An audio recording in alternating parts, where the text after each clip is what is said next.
இந்த கொஷின் பாருங்கள், முக்கோணத்தின் பரப்பளவு கேட்டிருக்காங்க.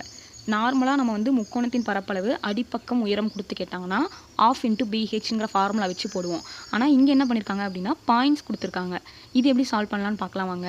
நமக்கு கொடுத்துருக்க பாயிண்ட்ஸ் என்னது அப்படின்னா -3,5, 5,6, 5, -2. நீங்கள் என்ன பண்ணுறீங்கன்னா ஃபஸ்ட்டு இங்கே கொடுத்துருக்க பாயிண்ட்ஸ் இப்படி எழுதிக்காங்க. -3,5, 5,6, 5, இதை எழுதிட்டு என்ன பண்ணுறீங்கன்னா ஃபஸ்ட் எழுதியிருக்கோம்ல அந்த பாயிண்ட்டையே திருப்பி எழுதிக்கலாம். -3,5. இப்போ ஃபஸ்ட்டு என்ன பண்ணோம் அப்படின்னா இப்படி கிராஸ் மல்டிப்ளிகேஷன் பண்ணுங்கள். என்ன வரும்? -3 × 6 -18, 5 × -2 -10, 5 × 5 +25.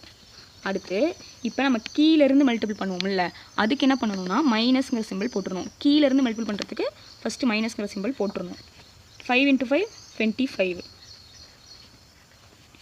5 × 6 30, -3 × -2 +6.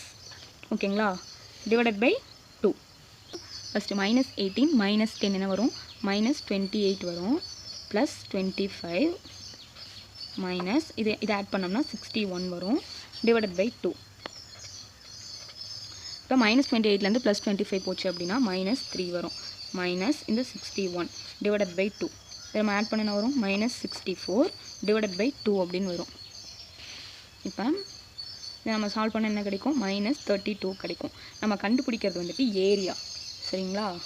அப்போ ஏரியா எப்போவுமே மைனஸில் வராது, பாசிட்டிவ் சைனில் தான் வரும். அப்போ -32ங்கிறத நம்ம வெறும் +32 சதுர அலகுகள்னு எடுத்துக்கலாம். நம்ம இப்போ இந்த ஆப்ஷன் வந்து ஆன்சரில் இருக்கான்னு பார்க்கலாம் வாங்க. பாருங்கள், ஆப்ஷன் சி 32 சதுர அலகுகள். இதுதான் நம்மளோட ஆன்சர். தேங்க்யூ.